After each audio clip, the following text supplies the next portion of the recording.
Scano, Sego, nice to see you again, Robbie. It's so good to be here with you again. Welcome, everyone. Uh, Scano Jody Nigasso. My name is Jody, and I'm a co-founder of Grandmother's Voice. We're an organization that started pretty much through, several years ago, connecting people to culture, families, any way that we can, connecting people in community to the Indigenous voices. And our guest today is Robbie Hill, and she started actually this series with me last year.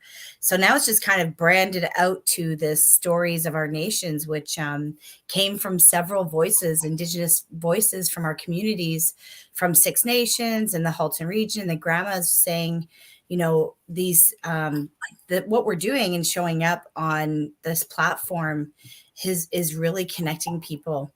And one message that we read last week was it's giving people this comfort and rediscovering and remembering, their ancestry, because, how we're taught it is that it's our blood memory and that we do, we will remember it and we will connect easily. But there's not really that too many places in society where we can just go and be and feel comfortable. So I think that that community member that messaged us on our platform the other day and said that it just has given her such comfort connecting through to her culture through this platform.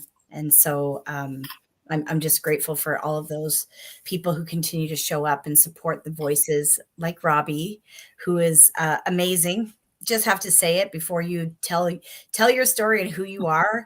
I love hanging out with you. I love being with you. You inspire me. You inspire the youth that you speak to at the schools. Your, entourage of survivors are reviving people right now. And I'm so excited to travel with you in a couple of weeks and tell people your stories. So Nyawa for being here.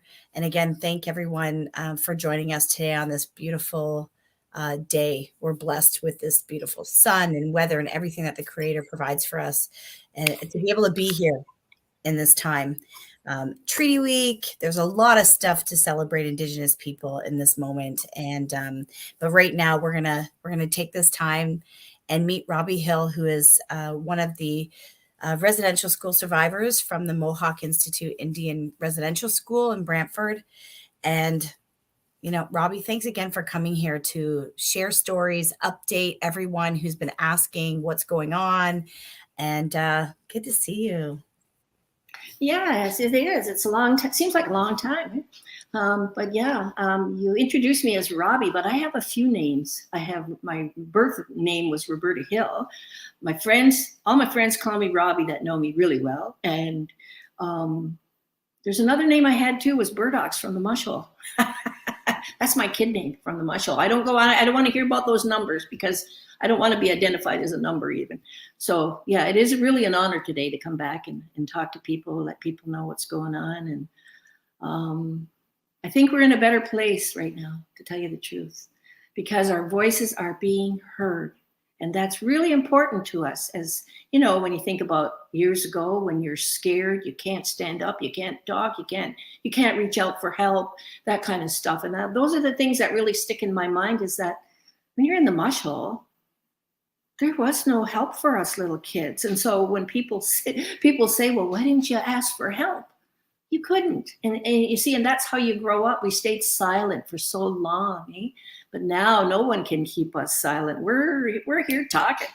And there is a core group of us that will go around, we'll talk to people. And I have to give my little mushhole friends credit, because it takes a lot out of the survivors to even begin to talk. And they can talk generally about their time there, but then it becomes deeper and more personal, and you can still see the pain in them, right?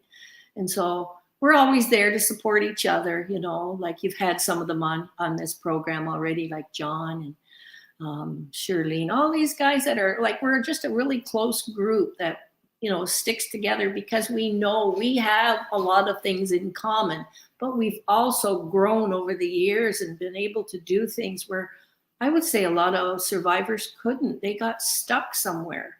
you know, but there's a bunch of us that are real fighters that do have the strength that can carry on, can let people know. And it's all about educating people, right? And so I say hats off to these guys because you're talking about some that are in their 80s. I'm 72, and some that are in their 80s that are still staying strong. Boy, they're standing strong, and you're not going to silence those guys. So where we are today is I've got a few hats that I'm wearing, but I don't really get into too much of it today. But I'm the chair for the Mohawk Village Memorial Park. I also sit with the Survivor Secretariat, and that's a whole separate entity where I really can't get into too much, maybe generally, but I'm not here to represent them. I'm here as a survivor today to tell you what's going on. But I think that when our voices are being heard, like you said, Jody, is that it's talking to not just our elders. It's not just talking to a certain group. We're now talking to children, school-age children, you know, whether it's younger, whether it's teenagers, you know, it's all walks within that school system. They want to know what happened, you know, and I think it's up to us to tell them that this is what happened at some point in the history within Canada. You know, it should never happen again. And so if you want to prevent these types of things from happening, you have to be well aware and educated yourself about how to prevent these things. What can we do going forward to make the lives of children better? I mean, we still have a foster care system, you know, that's hard enough. That's very difficult as a child because I've been through both of those systems. So I know what the foster care system is too, because after the mush hole, me and my one sister were sent to foster care. So I do know, and I see similarities within there. And when I look back on it and I think, you know what, from the age of 6, when I was in the mush hole to the age of 18, I was always under somebody's authoritarian rule, you know, and I don't know if that's why I'm so darn rebellious right now and standing up, and not so much rebellious, but I want people to understand what it was like as a kid. You don't have that voice. Even if I left the mush hole, I also knew where my position, my place was in foster care, and that somebody had pretty much I would say the rule over us as kids, that we knew that there was a higher entity that ruled our lives, you know. So you weren't free like kids within your own family. Say, Jody, if your child wanted to come and talk to you, you'd talk to them, right? You're free to discuss things. I didn't feel that comfort in any of those places where I could freely talk, you see, and that stifles a lot of kids. And that's where I look at my little grandchildren now and I think, if they want to talk and tell me crazy stuff, I don't care. I'll listen. You know, if they're hurt, I'll listen. It's just those things. Open the doors for these kids, because I would say kids need to be heard. They need the love, they need the nurturing, but they also need to be heard and listened to. Whether we think it's trivial, in a child's mind, it may be very important what they're telling you. So you need to listen.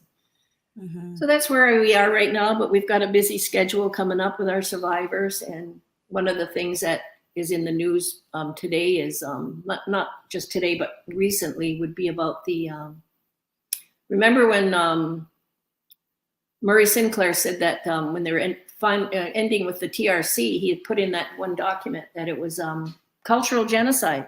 Well, today, now look at where we are. They're saying it's genocide flat out. And I agree 100% because I have looked at this way before this came out. And if you look at the United Nations, the UNDRIP thing, and it lists the criteria that would determine whether genocide has been committed. And I'm looking at it and I'm saying, yeah, I think we fit into all of these, not just one. I think you only needed one. But it's an important step right now where we are to say, yes, this is what happened, you know, and we do fit into that criteria. So I'm just glad that there's someone that's acknowledging that. And it's really an important part of our history now, is to acknowledge what everyone in any First Nations community has been experiencing for decades, decades. So that's where I am today. I'm busy. I'm very busy. What else am I doing? You know, there's I am busy. there's a couple of things that I just kind of want to highlight what you said. And I think, because I've traveled with you several times doing and hearing you speak to groups, and what I think is very apparent in a lot of people that grew up in the time that you did, even me as a child of intergenerational trauma. My dad was in foster care. um there's lots of stuff. Oh, she's re-entering the room again. Yeah, I just cut out on me. I don't know why. Well, there we Okay, go. We had two of you there for a second. So just saying that, they were. I remember hearing at a couple of the times that I was out with your presentation that people that grew up in your time, they'd be like, "Well, we were treated like that in school. We were strapped. We were abused." I remember there was times when the kids would talk to their parents, and it was just not now. It's because I said, like, all of that stuff, right? And so we're in a time, we're in a shift. Everything that the grandmas and the elders say, I love that, we knew this time was coming. They talk about everything that's being, shared, exposed, however you want to say it. The elders knew that this time was going to come, that people knew the children were going to come. And how they say it is, we just didn't know what they meant by that, right? Are they the children that are coming now, that are here now, that are like, I can't believe any of this happened. It will never happen in my lifetime. I will never treat my children this way. They're making change. And then was it the spirits of the children, all of this that's happening with, the burials and the real life history is in our present day, and now is a part of our social culture. Everyone is waking up to this. So there's quite a few. One of the things that Grandmother's Voice does in our Halton community is we partner with organizations like libraries and towns and like that, and we just help them move along reconciliation through engaging Indigenous community members into the conversations, and just bringing that space in those conversations that are difficult, and asking, okay, what would you like to see? What kind of conversations would you like to see in your community? And so what came from one of our relationships with Halton Hills, the town of Halton Hills, they're amazing. I just have to say, in all of the support that they give Grandmother's Voice. One of the calls for action, and I'm just kind of winging this right now, was the resolution. There's a resolution that in Brantford, right? Do you remember this, Roberta? Or have you heard anything of this resolution? Keep talking and I'll tell you. Yeah. So Survivor, like a resolution, and they want, and so what they did is they brought this resolution to the council. They want to bring it to their council because it was something that I guess in Brantford they brought up. It was like a release of all the federal and provincial documents related to the former Mohawk Institute residential school. And so this is like a resolution that's a part of, a call to action for organizations. So this is just one of the calls for action, is that they're saying they're bringing this, they want their council to be aware of how we can support survivors on their quest, to receive the information that they need. Why is the government, or why are these people holding information that they don't need? It just doesn't make sense to me. It's like, flick the switch, give it back. Let's go, get it over with, get it moving.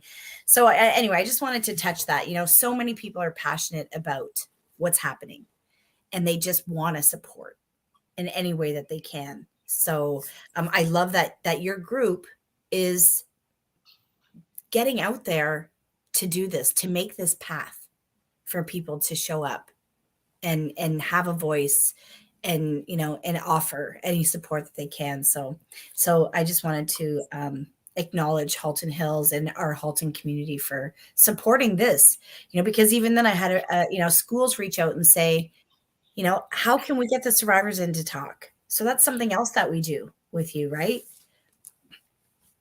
The schools that we have. You're freezing. I don't know if I'm freezing to the view. I'm here. Yeah, it cuts out when you're talking. That's all. Okay, so you're and yeah, I don't know, maybe the viewers can tell us who's cutting out, but, I'm talking because I don't hear you talk. So why don't you take over and tell us some more about what you're doing? I know that there was, there's you still have like, I wanna know actually, because before we started our talk, can you hear me still? Yeah, yeah. I'm trying to think what you're talking just about the things to say with Brantford, and it really is important to what we are doing today is, and it's right across this country, not even just here at the Mohawk Institute, is where's all the records? You know, that's the thing. There's so many records out there that pertain to the Mohawk Institute, but you know, when you broaden that, how many other records are out there that every school is going to be looking for? You know, so I find just in my like, I'm not a researcher, I'm just nosy, so I snoop in the files all the time, right? And you know, most places are very cooperative. Then it goes from not only just the city, it's the municipalities, it goes out. There's a lot of people that have records that they may not think are important, you know. So I think that it's a it I think people generally are cooperative. I maybe not so much in the higher up. Higher up, I'm not too sure, because I think there's more records out there, you know. But I can say that I'm thinking of kids that were, say, at the Mohawk Institute, we had a nurse on staff. So there would have been medical issues, right? There would have been. We know there were. Kids were getting hurt, you know, all kinds of stuff. So what we have is we have a hospital in Brantford. We had a hospital in Ashwaubenon, the Lady Willington, which is now closed. It's been closed for a while now. And it just doesn't exist. But where's all those records? You know, where's all those records? So I know just personally, when I tried to find my records, they said, nope, we destroyed them all. We had the right, we were given permission to destroy them. So there's a lot of things that we'll probably never know, you know. And I know that, I think during our lawsuit time, I think there might have been 2 or 3 times that the records were purged through the government, you know, through the system. So there's probably a lot that we may not find, you know. So it makes it really difficult when you're trying to pull everything together. But I think we're going to find enough, and I'm finding that a lot of people are, a lot of communities outside of here are they're pretty cooperative. It's like even browsing through the Toronto Public Library, which I do, and you'll find all kinds of stuff out there about the mush hole. You know, they've got just different things out there, but they talk about, you know, you're talking about the Mohawk Institute when it first, like, I know, like it was about 1831 it became residential for boys, right? But when you look in the Toronto Public Library, there's these little wee booklets, which I found very fascinating, is that they were already starting to build orphanages in Brantford. And I see a lot of the little ones there that were there either from maybe Chippewa, from Mohawk, like from our community, Six Nations. So these little kids were already being placed into orphanages, you know. And I thought, well, that's good. You know, they're taking care of them. But then I keep reading on further, and they said 2 sisters were kicked out of the orphanage. How do you kick a kid out of an orphanage? So it was just the beginning, but it looked like it was kind of the bigwigs in Brantford that were starting these things. And so they had a lot of clout at that time to do these things. And I'm thinking, okay, where did this Mohawk Institute come from, you know? Mm-hmm. So it's just little bits and pieces that you find when you're snooping around in the archives, which I think everybody should do. Well, yeah, I was actually just thinking that you know, and just thinking about the that, you know, I know it'll catch up, and you know, there'll be a time where everybody is doing this, and the information will come out. But that's a part of my journey as well, is that, you know, when I was doing my genealogy, the government told me that they have my father's adoption papers. And in that moment, that was like maybe 10 or 12 years ago, I found that out. And in that moment, I made a decision. Do I fight the government for this information, or do I continue my healing journey and continue to do the journey that I need to do, or do I get caught up on that? And so I know that there's both sides. People need that information to move forward.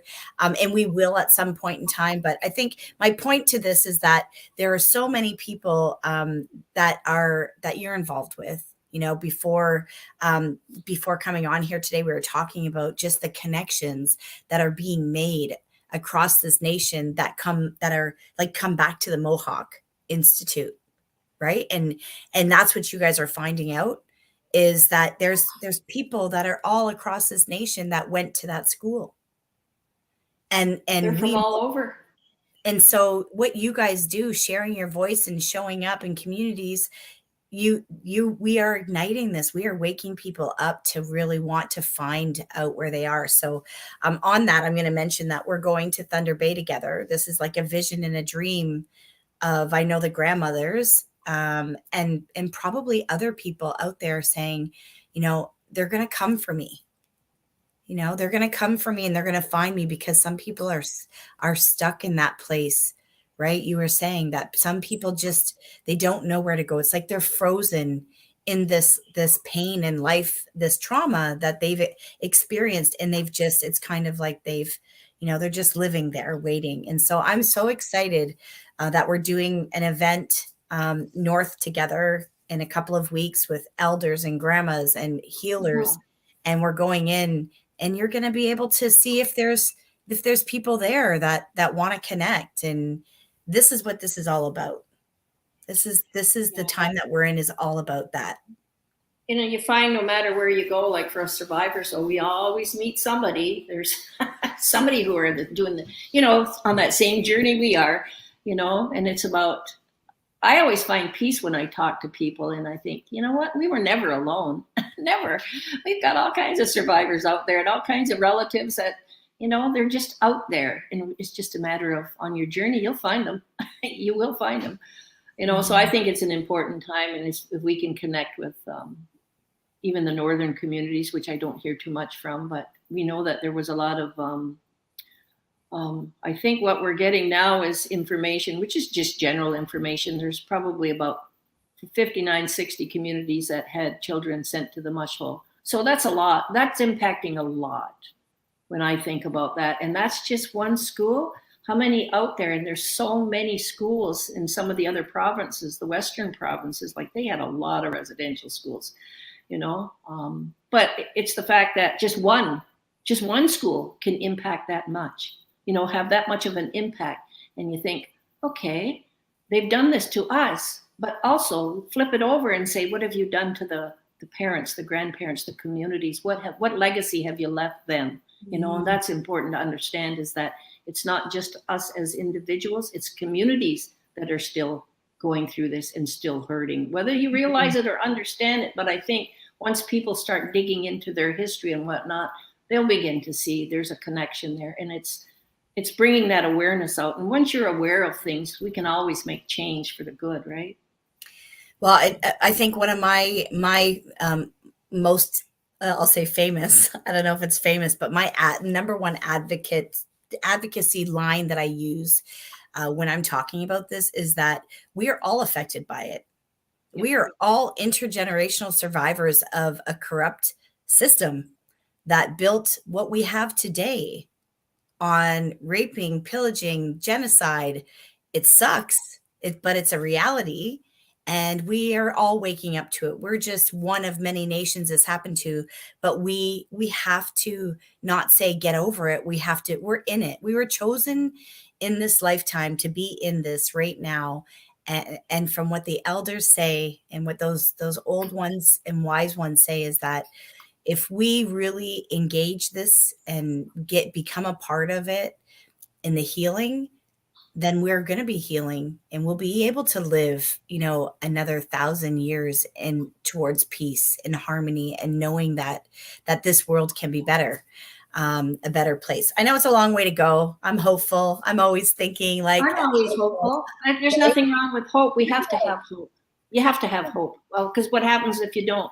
Then you give up, you're depressed, you're not gonna see a future. That's pretty gloomy and dark, Yeah. So I always say there's always hope for better things, there's hope for change, and it's up to us to make that change, Yeah. And I think we're doing pretty good. I think that bringing people together, whether it's residential school, it's off reserve, all the guys who never came home, but there's a whole other population in Canada that's looking and saying, you know what, they can stand with us too, because they're hearing our side of it for the first time or whatever. And then you're either going to believe or you're not. But I think when you're hearing these voices right across Canada and things are opening up now, they're beginning to understand, you know, and it's done a lot of damage over the years to our communities and stuff. But like I said, there's hope. We'll change, you know, and it's not. Yeah, I was just going to say it's not even just us. This was about, I would say, international residential schools and that destructive force that kind of swept through everything. Is look at the U.S. right now. They're just starting on their, you know, and they've got a massive job ahead of them, you know. Oh, so yeah. it's not new to the Americas. This has been going on for a long time, so it's not new. It's just that what's new is we have been able to stand up from that and start recovering and moving forward in a better way. So I think that's good. There's always something positive. Yeah, and you're right. It's an understanding. It's people. I think it's people that, oh, now I understand. Now I get it. This is our reality, and removing judgment and prejudice and all of Yeah, that, racism, everything, and saying, wow, there's a reason that this, you know, this society was like that, or understanding why we have reserves, understanding why there's segregated people, why we don't have running water. Like, people need to understand that before change happens. That's just unfortunately the way that it is. People like us, Robbie, we're like, what? Change it now. Let's do this. yeah. Um, It takes time. right? It takes Of a course. long time. Yeah, a long Of time. course. So before we head out, I just wanted to acknowledge too, you know, one of the first reasons that we started to, you know, share voices here with Mushhole Voices was to bring awareness to the real, you know, what you really wanted the Mohawk Village Memorial Park to be. And, you know, and I know that there's, you know, a whole, there's other things happening over there right now, but, you know, we don't ever want to lose sight that that's what really needs, like, I think for us to continue having these conversations, bringing people to know that your group of survivors and all the work that you do, traveling and speaking and connecting, is to still raise money so that, Yes. you know, when everything is resolved over at, you know, Woodland Cultural Center and the surrounding areas from the, you know, from the mush hole, that you deserve to have a park there. You deserve to have a place for ceremony, for people to come and gather. And so before we go, do you want to just mention that again, and we can just invite people to go check out your Mohawk Village Memorial Park page? Yeah, and what the Mohawk Village Memorial Park is, that's the site of the park is actually 5 acres beside the old Mushhole School, right? It's on the girls' side. And what we did a long time ago, we got together as survivors, realizing how painful, just reliving our experiences and thinking about all these other, when we're hearing from other survivors, you know. So we're thinking, what can we do? What do we do as survivors? Because we can do something that it's part of the healing. Like, how do we acknowledge what happened? How do we address the history of what happened? And so we think, oh, well, let's have started out with just gardens, but I thought, oh no, let's make it a memorial park, right? Because you have to remember this history. Remember that this is what Indigenous children went through, as, you know, across this country, not just here. It started here, but this was also started within the area of the Mohawk village where the Mohawk settlement was. And like, you think, like, how could this happen? But it did, you know. And we're thinking, you know, I find that nature is healing. So anytime that I'm out, I like to walk around. I enjoy the beauty, and, you know, with nature, the trees, everything that grows, the plants, the animals. So this is like creating this space of peace and welcome, you know, welcoming people, where people can sit and gather. We don't need to hate each other. What we need to do is really meet and have conversations and talk about things in a peaceful way. That's how we're going to move forward, not the division and the hatred and all that. That's not where we are as survivors. We want a place to acknowledge, to remember the children. And that's what it's really about, is how can we acknowledge and remember what happened to the kids from the mush hole. And this is what we decided to do. So what we're doing is we're a not-for-profit. corporation, the Mohawk Village Memorial Park. I'm the chair. We've got survivors and a couple of intergenerational members that sit on the board. And so what we're doing is just kind of little bits at a time. We've got the pavilion, we've got the healing circle there, and we're putting in some pathways right now. They're working on that now. But what we need is it's the funding. And I don't know why it should be so difficult, but it is. And it's getting the recognition as to what we're doing. So we're just asking anybody, if you care, to even look at our site, donate to the park. We would really appreciate it. And you can find our website at mohawkvillagememorialpark.com. And that's where we are. So we've got the website there, and there's all the connections to how you can donate if you wish to. But yeah, this is all about these little ones that went. It's all about the little ones that went through this school, and remember the history, remember the children, and honor the children. And to Roberta or Rob. That's okay. I got you in. We've also talked about just the connection to culture and all of it, right? The fact that when people show up to go to Woodlands to learn and to be in that space and what they understand or what they learn there, and then they come out, like that's another thing that you spoke about, is just being able to make sure that they don't just come out and jump on a bus and go home, that there's something there to support them. And that was another thing that you saw would be valuable. Yeah, I did. I did, because, it was the survivors that were starting to stand up years ago, and we were telling our stories, and they've archived a lot of our stories at the Woodland Cultural Center. So when they go there, and I know they have virtual tours and stuff like that, but it's our voices that are still there talking about it. So we're saying it can be. I listen to survivors even today, and they can make me cry. So when you're coming out of the mush hole, out of the old school there, and you've gone through and listened to some of the stories and some of the things that happened there, it will make you sad.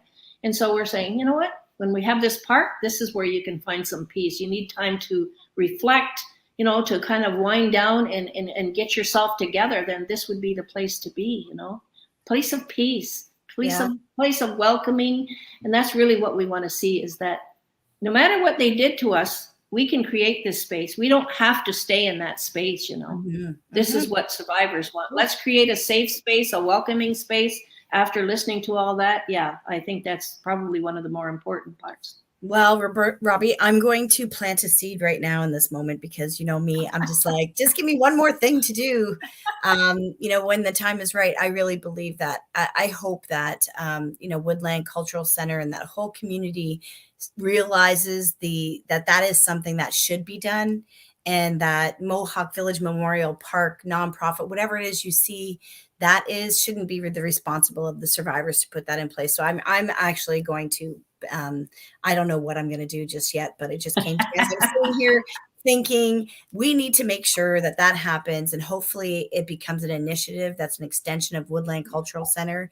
And then you just get to use your nonprofit to enjoy the space and be there, because, you do so much work already. I can't even imagine the pressure to know that, I don't know. But so this is something that we want to do, though. This gives us some kind of hope and direction, We don't mind doing this. It's just getting the interest. It's like, okay, we didn't do this to ourselves.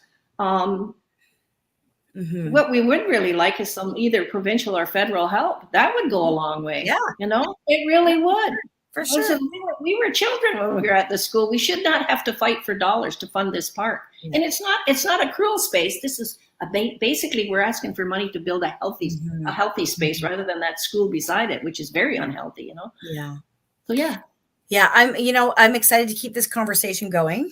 Our stories of our nations is something that, like I said, a few people have said there's people out there that want to tell stories. And when we visited, there was a couple of residential school survivors that have now come up with books. And so, we're just petitioning and sharing with people, hey, if you're Indigenous and you want to share a story, this is a great way to do it. Let us help.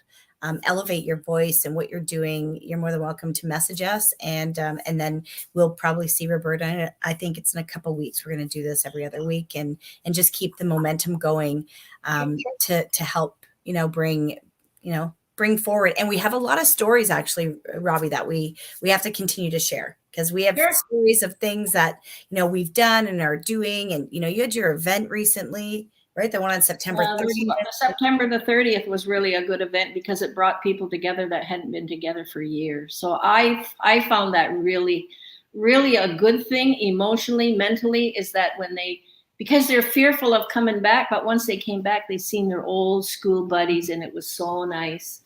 That's what I really enjoyed, is that it brought some peace to them, Awesome. They can't harm us anymore. And, it was just a really nice gathering, it was. It's amazing. So December 3rd and 4th in Milton, at the barn in Milton and the Urban Indigenous Center there, that we'll be doing our Indigenous Artisan Fair again. And that will be on the Saturday, Sunday. And then Robbie and a group will be there, right? You'll be there. Well, I may not be, but Dawn is going to be there, and maybe a couple of others, only because I have to go to Ottawa that week. I know you guys are so busy. You're so busy. I love it, though. I've already registered, so it's a case of Dawn and whoever she brings. Okay. Amazing. So anyone that's watching that wants to come and meet, the survivors and find out more, there'll actually be quite a few. There's a lot of people coming. We have some really great vendors that are registered, and a lot of fun things happening over the weekend. So I hope I see people there, and we'll see you again, Robbie. You're amazing. There's some great messages here if you want to visit them after. Okay. Yeah. Good one. Thank you. Enjoy today. Yeah.